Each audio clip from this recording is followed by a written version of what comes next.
All right. So decision making basically means, some sort of uh, I think the voice is coming. Yes, it is. If you are unable to listen, then I also suggest you to log out and log in again. I mean, leave the video and then join again, and you can uh, listen to the audio again. All right. So we're talking about decision making, right? So decision making is basically it is kind of like a point from where there are several options, and out of them we have to choose one, right? So when it comes to programming, decision making has some sort of um, true and false sense, basically. Okay, and there are several ways through which we can make decisions. The simplest and the most used format is if else. Okay, if condition. Okay. Let's have a look at the if condition for the simplest method, right? So if condition basically says if condition, right? If condition says, if we give a condition is something which could be true or false. For example, let's say you're hungry and you want to eat something, right? And let's say you are given the option of let's say you're given the option that you can go for pizza or you can go for the burger. Okay, let's say, right? So they uh, let's say you want pizza and not the burger. So if I have put the condition inside, if as the thing that I'm offering you is pizza. Okay, so if it matches with the uh, with your requirement, if the condition satisfies your requirement, then you enter inside the if condition and you eat the pizza, right? As simple as that. If I'm offering you burger when you want pizza, then the condition becomes false and you do not enter into the loop. So this is similar to that. Okay, so what we do here is we have if condition. So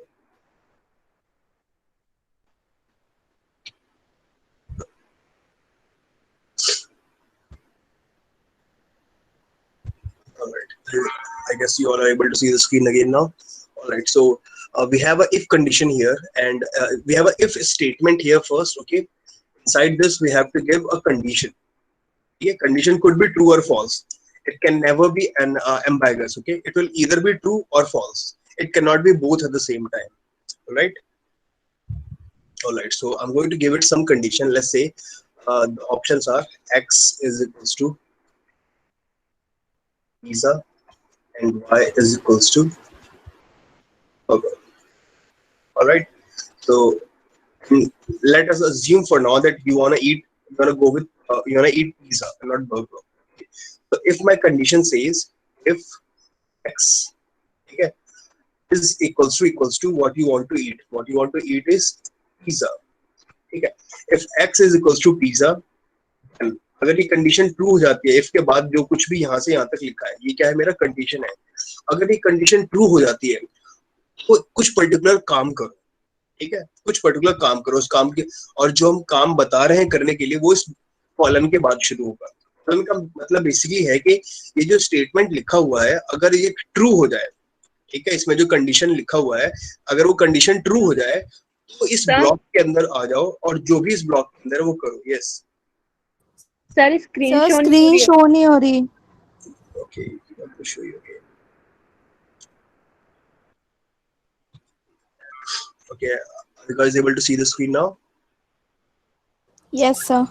All right, so x is equals to pizza. Now ये जो if statement है, इसके अंदर एक condition है. अगर ये condition true हो जाए, हमने यहाँ पे कॉलम लगाया, हमने बताया कि अगर कंडीशन ट्रू हो जाती है, इस कॉलम के अंदर, ठीक है, इस कॉलम के बाद जो ब्लॉक शुरू है, इस ब्लॉक के अंदर जो कुछ भी लिखा है उसको कर दो.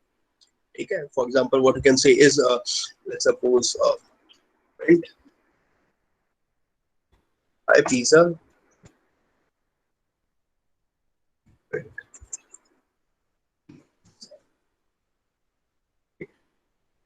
whatever is inside this block, वो सभी हमारा एग्जीक्यूट हो जाएगा. और हमारा ब्लॉक कहाँ पे खत्म होगा, जहाँ पे ये जो इंडेंटेशन है वो खत्म हो जाए.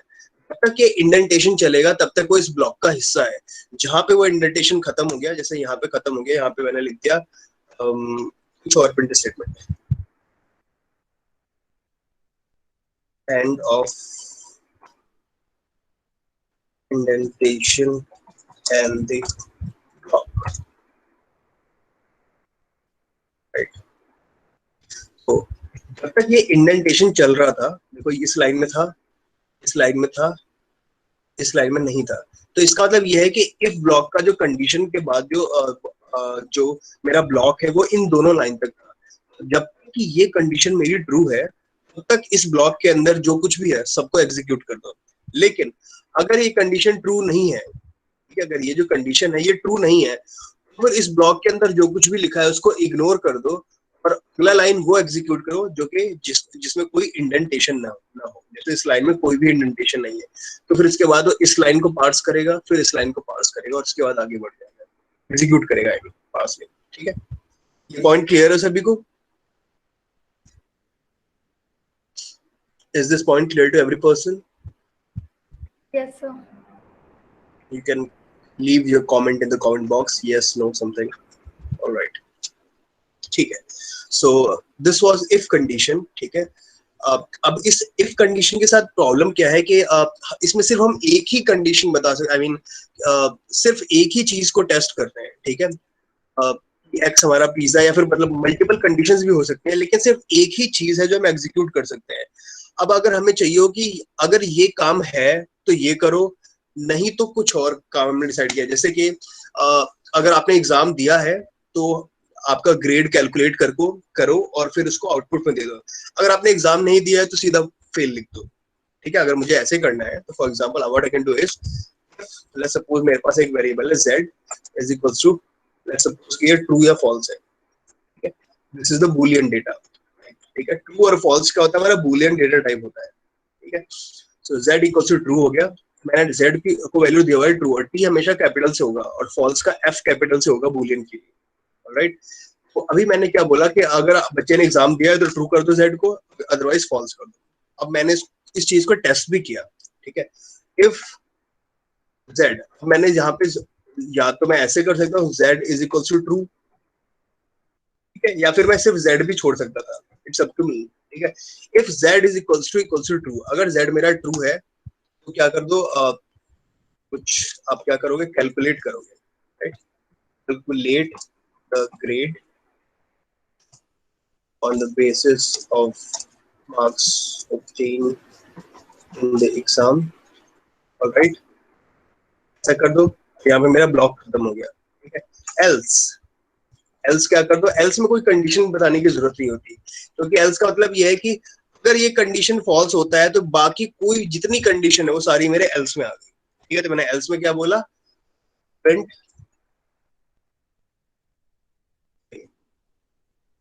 The point. सो अगर मैं इस चीज को रन करता हूं तो जब तक बच्चे ने एग्जाम दिया है, अगर बच्चे ने एग्जाम दिया है, if given the exam, true कर दो, एग्जाम नहीं दिया तो उसको फॉल्स कर दो, ठीक है, राइट। और z हमारा ट्रू है तो उसके मार्क्स हम कैलकुलेट करेंगे। अगर ट्रू नहीं है तो फर्क नहीं पड़ता, वो एग्जाम देने आया था, लेट हो गया, या फिर वो एग्जाम देने ही नहीं आया, या फिर वो चीटिंग कर रहा था, या क्या था कंडीशन, फर्क नहीं पड़ता। उसकी कॉपी सबमिट नहीं हुई, उसको कोई मार्क्स नहीं मिले, उसको क्या हुआ, वो बच्चा फेल हो गया, ठीक है। तो बाकी सारी कंडीशन हमारे एल्स में आ गई। एल्स में कोई कंडीशन मेंशन नहीं होता है, ठीक है, क्योंकि एल्स का मतलब ये है कि लेट्स सपोज हमारे पास बहुत सारी कंडीशंस है, ऐसे समझो इस बात को कि मेरा कंडीशन 1 है, मेरा कंडीशन 2 है, ये कंडीशन 3 है, कंडीशन 4 है, कंडीशन 5 है, ठीक है। लेट्स सपोज मैंने कंडीशन 1 और कंडीशन 2 ये दोनों चीजें मैंने वाली कंडीशन में चेक कर ली है, ठीक है। इफ के अंदर अगर मैंने 2 कंडीशन चेक किए हैं तो बाकी जितने भी बचे ये मेरे एल्स के अंदर आ जाएंगे। ये पॉइंट क्लियर है सभी को?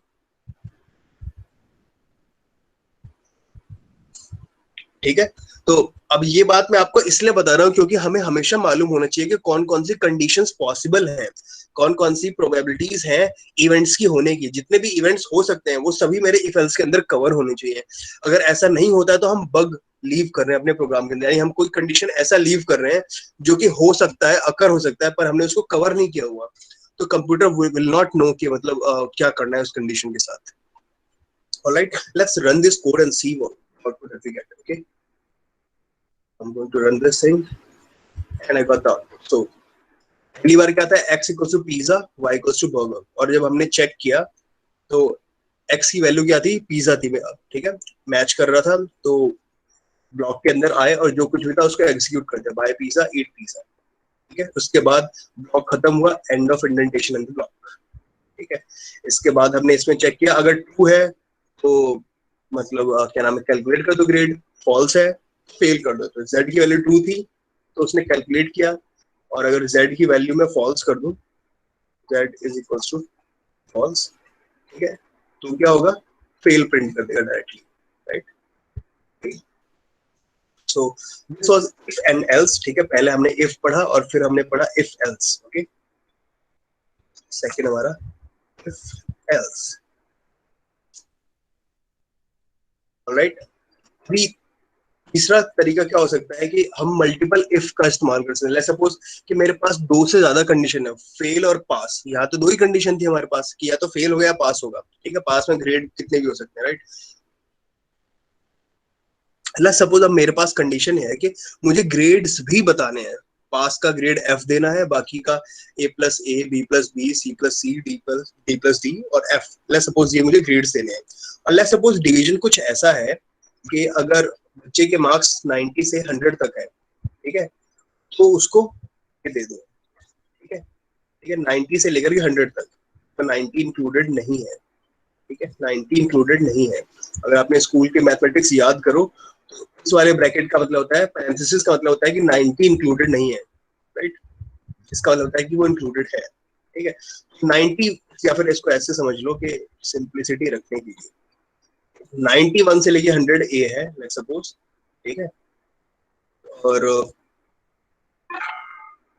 81 से लेकर के 90 तक अगर आपके मार्क्स आ रहे हैं तो आपको ग्रेड मिल रहा है बी, ठीक है। और लेट्स सपोज आपको 71 से लेकर के आपको 80 तक अगर आपके स्कोर मार्क्स आ रहे हैं तो आपको मिल रहा है सी ग्रेड, राइट।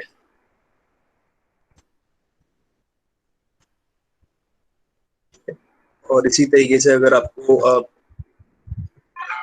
सपोज आपको 61 से लेकर के 70 तक मार्क्स आ रहे हैं तो आपको मिल रहा है डी ग्रेड, राइट।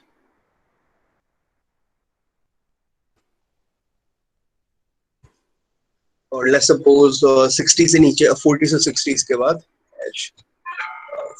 41 टू 60 आपको मिल रहा है ग्रेड। और अगर आपके 40 से कम है, ठीक है, 0 से लेकर के 40 तक अगर आपको मार्क्स मिल रहे हैं तो आपको फेल, एफ कैटेगरी मिले। अब मुझे इसको इफ एल्स कंडीशन के अंदर लिखना है, तो इसको लिखने के लिए मेरे पास एक और तरीका है इफ एल्स का, जिसको बोलते हैं इफ, ठीक है, और आप बाद में चाहे तो आप एल्स भी लगा सकते हैं, ठीक है, इसको इफ एलिफ बोलते हैं नॉर्मली, ठीक है। तो इसमें है क्या, for example if let's suppose मेरे पास एक वेरिएबल है जिसमें बच्चे के मार्क्स में मैं इनपुट करा रहा हूँ यूजर से, let's suppose x is equals to integer of input, और इनपुट में मैंने यूजर क्या इनपुट करा है यूजर से कि इनपुट मार्क्स, राइट, यूजर से इनपुट करा रहा हूँ मार्क्स, ठीक है। अब जो भी मार्क्स आ रहे हैं उसके बेसिस से मैं क्या कर रहा हूँ, if x is greater then 90, greater than 90 का मतलब क्या है, 91 से 100 के बीच में आएगा, ठीक है। 100 से मार्क्स ज्यादा हो ही नहीं सकते, तो फिर ग्रेटर देन 90 भी लग सकते हैं इसको, राइट।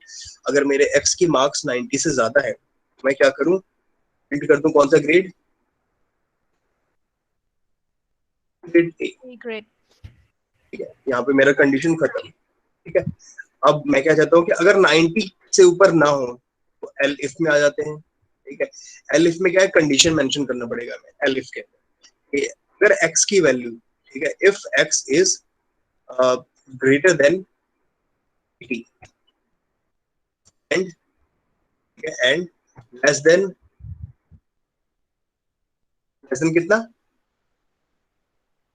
91, क्योंकि हम 90 को इंक्लूड करना चाहते हैं यहाँ पे इसके अंदर, राइट, ठीक है। या फिर इसको आप ले सकते हो less than equal to, less than equal to 90 लिख सकते हो, ठीक है। If x is greater than 80 इसका मतलब क्या है, 81 से शुरू होगा और हम चाहते हैं 90 को इंक्लूड करें, तो हमने क्या लिखा, लेस देन इक्वल टू, आप लेस देन इक्वल टू नहीं करना चाहते हो तो आप क्या कर सकते हो, आप यहाँ पे 91 लिख सकते हो, लेस देन 91, है ना। 81 से लेकर के 90 तक चेक करो। ये वाला बात समझ में आया आप लोगों को? Is this point clear to every person here? मैंने यहाँ पे 91 क्यों लिखा हुआ है और यहाँ पे 80 क्यों लिखा हुआ है? अगर आपको समझ में आया तो कमेंट बॉक्स में यस टाइप कर दो, क्योंकि मैं चाहता हूँ लॉजिक क्लियर रहे यहाँ पे, ठीक है।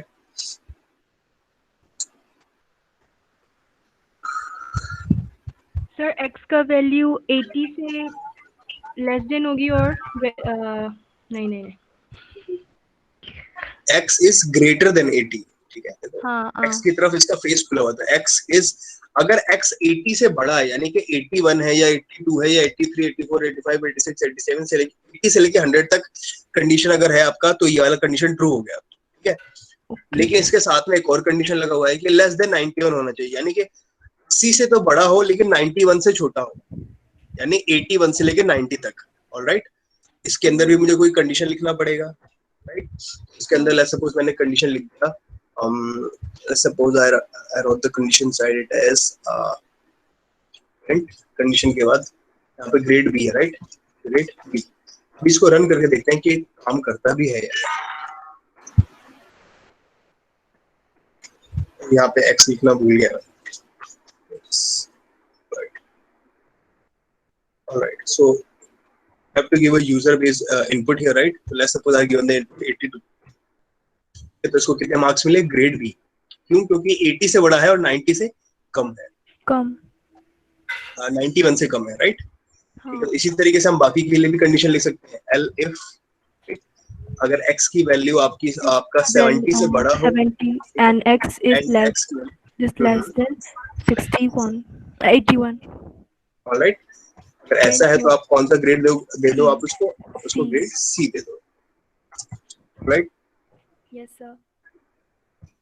इस तरीके से हम पूरा कोड बना सकते हैं, ठीक है। और इसको हम पूरा कर लेते हैं एक बार। x is greater than 60 and x is less than 71, ठीक है। हम कौन सा ग्रेड दे रहे हैं? हम ग्रेड दे रहे हैं उसको राइट। इसी तरीके से हमने एक ई ग्रेड भी दे रखा है, LF, right. if x is greater than 40, right, and x is less than 61, हम उसको कौन सा ग्रेड दे रहे हैं? हम उसको ग्रेड दे रहे हैं E, ग्रेड E।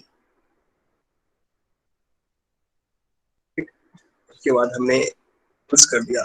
अगर आपका लास्ट में क्या है, अगर इनके अलावा कोई भी कैटेगरी होगी, मार्क्स तो कभी भी 100 से ज्यादा हो ही नहीं सकते, राइट राइट। लेकिन कई बार हो सकता है यूजर गलती से 100 से ज्यादा मार्क्स दे दे, तो आप उसको भी कवर करना चाहेंगे, ठीक है। तो उसको भी अभी कवर करेंगे, पर उससे पहले देखते हैं अगर इसके अलावा कोई भी मार्क्स हैं, ठीक है। अभी मैं बताता हूँ ऐसे क्यों किया, ठीक है। इसके अलावा कोई भी कैटेगरी है तो हमने क्या लिखा? प्रिंट ग्रेड एफ, ठीक है। अब हम इसको रन करते हैं पहले एक बार, ठीक है। हमने पहले क्या इनपुट दिया? 92, ग्रेड ए आ गया, ठीक है। फिर से रन करते हैं, ठीक है। सर आपने लास्ट में एल्स वाला कमांड डाल के रखा है। एल्स मैंने इसलिए दिया कि अगर 40 और 60, आई मीन इस सारे कैटेगरीज हमने कवर कर लिया, 90 से ऊपर का, 80 से 90 का, 70 से 80 का, 60 से 70 का, 40 से 60 का। तो अगर 40 इसके अलावा कोई भी नंबर हम डालेंगे तो वो क्या होगा? फेल वाला कैटेगरी हो जाएगा, है ना। इसके अलावा अगर जो भी मार्क्स बचते हैं वो कौन से मार्क्स बचते हैं? 0 से 40 या फिर 100 से ऊपर या फिर 90 से ऊपर वाला, राइट। Yes sir. ठीक है, तो मैं यहाँ दो चीजें एक्सप्लेन करूंगा अभी, इस पर गौर करना, ठीक है, कि कैसे हम बग छोड़ देते हैं कभी कभी। अभी हम यहाँ पे इनपुट देते हैं 82, ये होगा ग्रेड बी। उसको एक बार और रन करेंगे, ठीक है। उसके बाद आंसर दिया हमने 72, ग्रेड सी आ गया, ठीक है। एक बार और रन करेंगे इसको, जैसा 62 दिया, ग्रेड डी आ गया। एक बार और रन करते हैं, एक बार 52 दिया, ग्रेड ई आ गया। एक बार और रन किया, 42 दिया, फिर से ग्रेड ई आ गया। एक बार और रन किया, इस बार इसको 22 मार्क्स दिए, ग्रेड एफ हो गया। तो A B C D E F सभी आ रहे हैं, राइट, ठीक है। अब लेट्स सपोज मैंने रन किया और गलती से मैंने मार्क्स कितना दे दिया? 102, ठीक है 102 दे दिया, 102 मार्क्स तो हो ही नहीं सकते, लेकिन फिर भी ये ग्रेड ए दे रहा है ना, गलती से मैंने मार्क्स गलत डाल दिया और अभी भी ग्रेड ए दे रहा है। तो इसका मतलब ये क्या है कि मेरा मेरा जो है कोड क्या है, ये बगी है, क्योंकि ये एक ऐसे कंडीशन के लिए आंसर दे रहा है जो कि होना नहीं चाहिए। ठीक है, तो इसके लिए हम अब कवर अप करेंगे। अभी तक हमने यहाँ पे क्या लिखा था, x ग्रेटर देन 90, तो हम यहाँ पे इसमें ऐड करेंगे, x ग्रेटर देन 90 होना चाहिए and should be less than 101। ठीक है, तो हमारा ग्रेड ए देगा। ठीक है, अब इसको रन करके देखते हैं फिर से। ठीक है, से 102 देते हैं मार्क्स इसको, 102 दिया हमने, से ग्रेड एफ दे दिया। अब देखो अभी भी गड़बड़ है, 102 मार्क्स तो कभी मतलब दे ही नहीं सकते, तो ग्रेड एफ या A B C D E F grade की बात होनी ही नहीं चाहिए थी।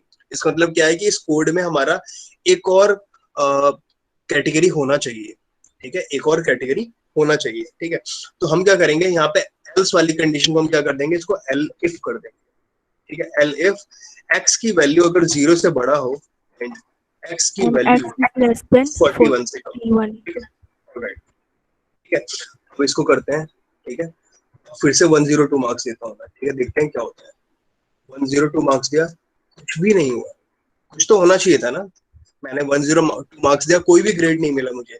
इसका मतलब ये है कि मेरा कोड क्या है, एक पर्टिकुलर लॉजिक को मिस कर रहा है। ठीक है, यानी हमने लगभग सारे लॉजिक तो बता दिए, लेकिन कोड क्या है, क्योंकि कोड इंसान की तरह नहीं है, उसको समझ में नहीं आती चीजें, उसको वही चीजें समझ में आती है जो कि इसको बताया जाता है। राइट, तो कोड को समझ में नहीं आ रहा है कि अब ऐसा इनपुट मिला है जिसके लिए कोई आउटपुट हमने डिफाइन नहीं किया है, तो इसका मतलब क्या है, हमें एक आउटपुट इसके लिए डिफाइन करना चाहिए। हम यहाँ लिखेंगे एल्स। एल्स यानी अगर अगर 0 से 100 के बीच में अगर नंबर है तो उसके लिए हमारे पास ये है। अगर उसके अलावा मैंने कोई भी नंबर दे दिया, चाहे माइनस में नंबर दे दिया या फिर 100 से बड़ा नंबर दे दिया, तो मैं क्या चाहता हूँ, मैं यूजर को बताना चाहता हूँ कि आपने इनकरेक्ट नंबर इनपुट किया है।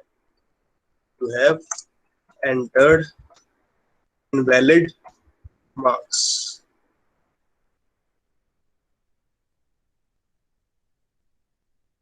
you have entered invalid marks, right?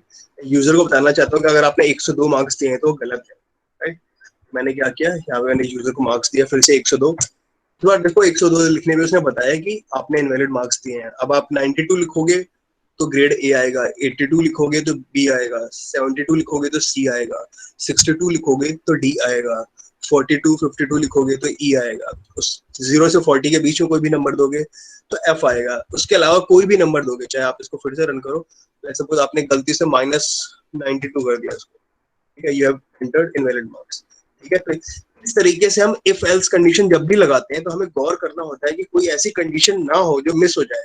I mean हमें जो क्वेश्चन में बताया गया था सिर्फ ये कंडीशन बताई गई थी कि इतना करना है, लेकिन यूजर जो होता है, एंड यूजर जो होता है, उसको हमें मान के चलना होता है कि उसमें भी यूजर मिस्टेक कर सकता है, तो वो उस यूजर के मिस्टेक को भी हमें कवर करना चाहिए अपने लॉजिक के अंदर हमेशा। तो डिसीजन मेकिंग के अंदर हम सिर्फ उन लॉजिक को कवर नहीं करेंगे जो कि हमारे सामने है, बल्कि उन लॉजिक को भी कवर करेंगे जो कि पॉसिबल है इनके अलावा भी, और उनके लिए भी हम कवर अप करेंगे। ठीक है, अगर हम इनके लिए कवर अप नहीं करते हैं तो जो चीजें बच जाती हैं उनको बोलते हैं बग्स। ठीक है, बग्स या फिर मिस्ड लॉजिक। ठीक है, अगर आपने कभी सुना हो कि पहले हुआ करता था, अभी भी काफी हद तक होता है, फेसबुक हो गया या फिर गूगल हो गया, जीमेल हो गया, ये लोग क्या करते हैं कि ये लोग बोलते हैं कि अगर आप हमारे एप्लीकेशन के अंदर, हमारे सॉफ्टवेयर के अंदर या फिर हमारे एप्लीकेशन के अंदर कोई भी मिस्टेक ढूंढते हैं तो हम आपको पैसे देंगे।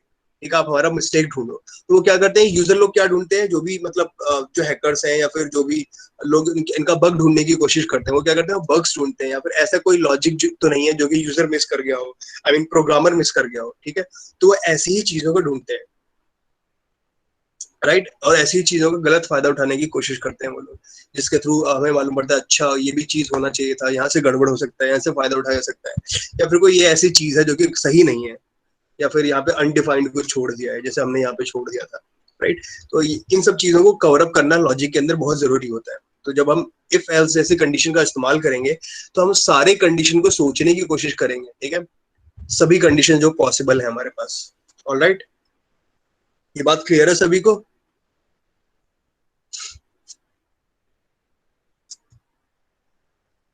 ऑलराइट, तो इसके अलावा अभी हम कुछ और भी चीजें ट्राई कर सकते हैं। हमारे पास कितना टाइम बाकी है? हमारे पास लगभग 10 मिनट है अभी। ओके, ठीक है, ठीक है। अब हम क्या कर सकते हैं, नेस्टेड इफ एल्स स्टेटमेंट का भी इस्तेमाल कर सकते हैं, राइट, नेस्टेड इफ एल्स। अभी तो हमने देखा ये क्या था, इफ एलिफ था, ठीक है। अब क्या हो सकता है कि इफ कंडीशन के अंदर भी इफ लग सकता है, ठीक है। कैसे लग सकता है, देखो फॉर एग्जांपल लेट्स सपोज हम पहले डिसाइड करने की कोशिश कर रहे हैं कि कौन से कैसा किस खाना हम ट्राई करेंगे खाने के लिए, ठीक है। लेट्स सपोज हमारे पास एक वेरिएबल है,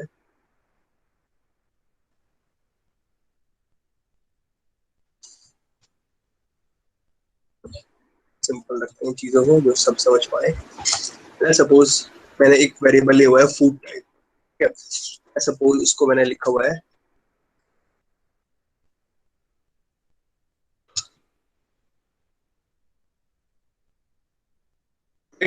ठीक है।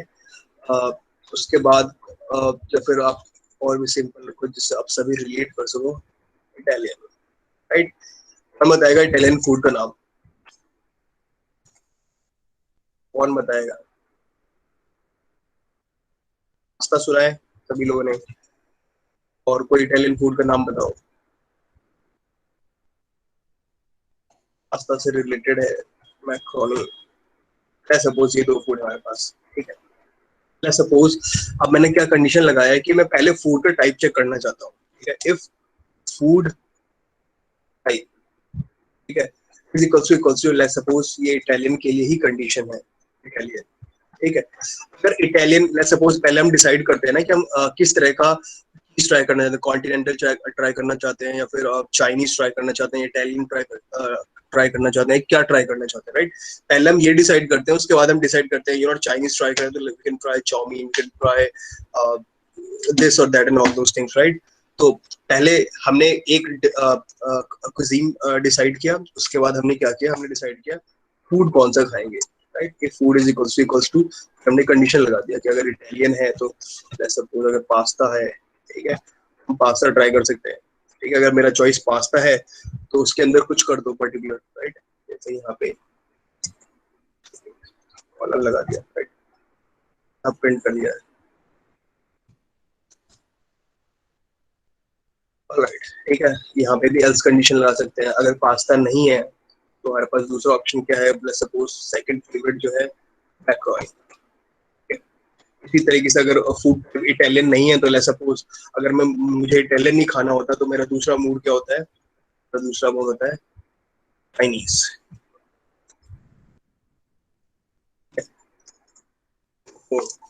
चाइनीज लेट्स सपोज, ठीक है।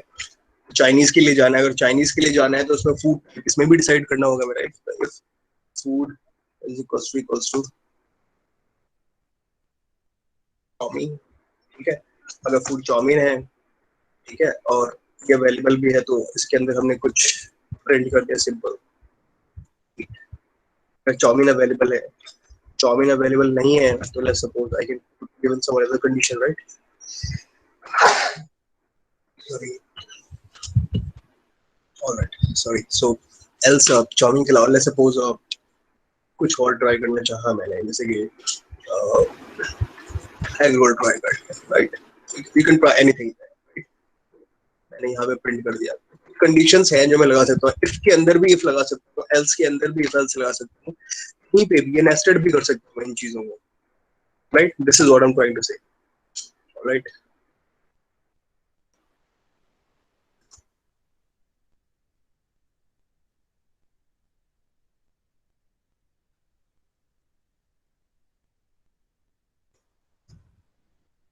ऑलराइट, ठीक है।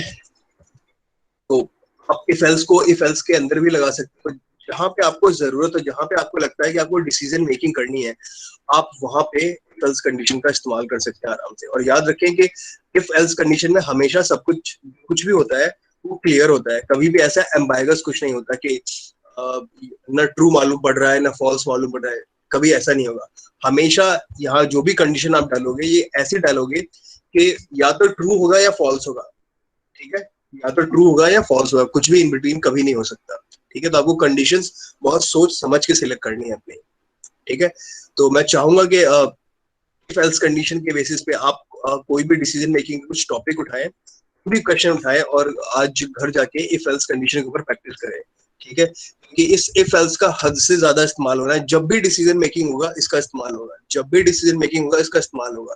तो आपको ये चीजें समझ पाना कि कौन से लॉजिक को लेना है, कौन से लॉजिक को छोड़ना है, कैसे पूरी तरीके से सभी लॉजिक्स को कवर करना है, ये सोचना बहुत जरूरी है। तो मैं कुछ क्वेश्चंस भी आप लोगों के साथ शेयर करूंगा और मैं चाहूंगा कि आप लोग अपनी तरफ से भी कुछ क्वेश्चंस उठाएं, बनाएं, ठीक है? और इसकी प्रैक्टिस करें इफ एल्स की। Alright, so I'm stopping the recording. If you have any queries, you can ask the questions now. Okay.